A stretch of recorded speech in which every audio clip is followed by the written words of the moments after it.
My name is Merle R. Hale, Jr. My mother's name was Loretta, and my father's name was Merle. Okay.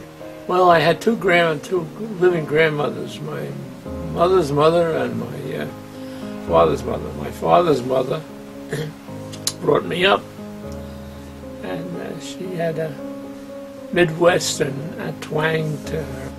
My father called me Babe, and for the lack of education or a desire to find out how my name was pronounced, people used to call me Merle or Merla or Merrill, and it still kicked around somewhat. Mm-hmm. Was your father very strict?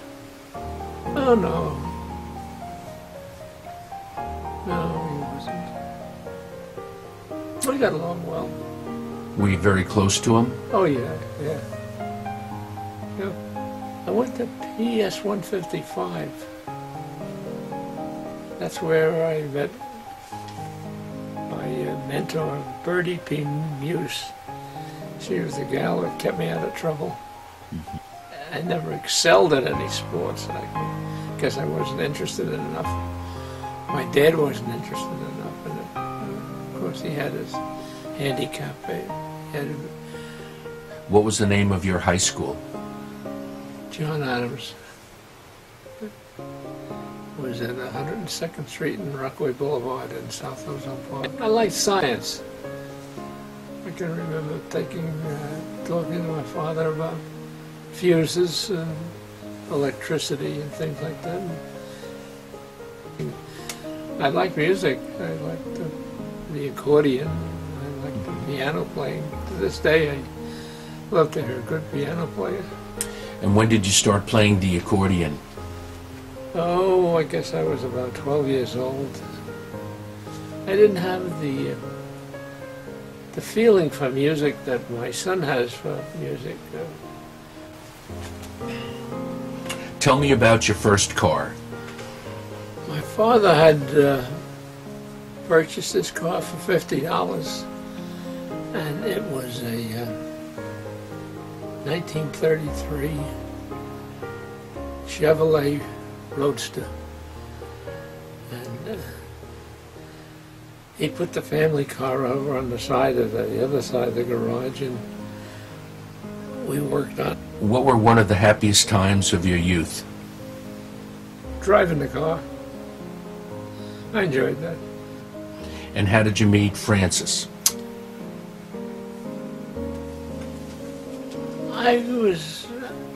One of my friends asked me to accompany him over to this house where there was a group of girls, and we got over there, and they were passing a picture around of everybody, and I saw this picture there, but the girl wasn't there at the party. So I said, "Hey, where's this gal? She's a nice looking gal." "Oh, she'll be back here later." Sure enough, she did. And somebody commented that you were missed. And, who missed me? That guy over there. So that was it. And when did you go into the Navy? Went into the Navy in about 1942. I think Pearl Harbor was 41. And the following year was 42, obviously. And what did you do in the Navy? I was a radar operator. Okay. Yeah. Tell me about that. It's a very monotonous job. You'd sit in front of a screen. I wanted to go to kept asking the officer in charge of our group. I wanted more training. I wanted to know what the nuts and bolts are that caused the picture to come on the screen. And I got that. I left the Navy, I think, as a second-class radio technician. Okay. What are your children's names? Well, our oldest is Linda, and the second oldest is Richard, and then there's Merle and Anita. Okay. And what do you like best about Linda?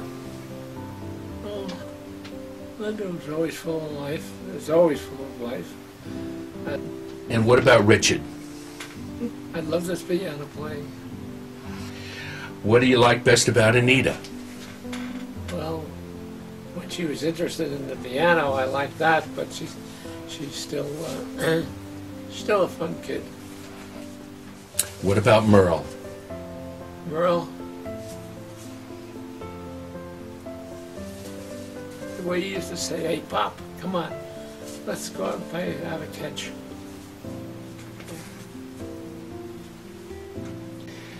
If there were moments in your life that you'd like to relive, what would they be?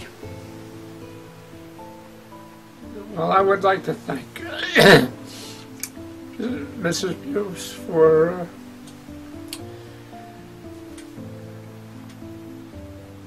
the things that she saw and kept me away from.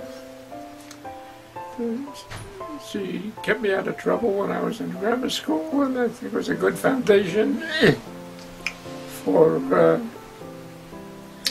high school, because when I got to high school, he was immediately shuffled into the dean squad. There was almost a job waiting for me to do, and I used to go and get the newspapers for the teachers that were delivered to us. What's been the most important thing you've done in your life? Married the right woman twice.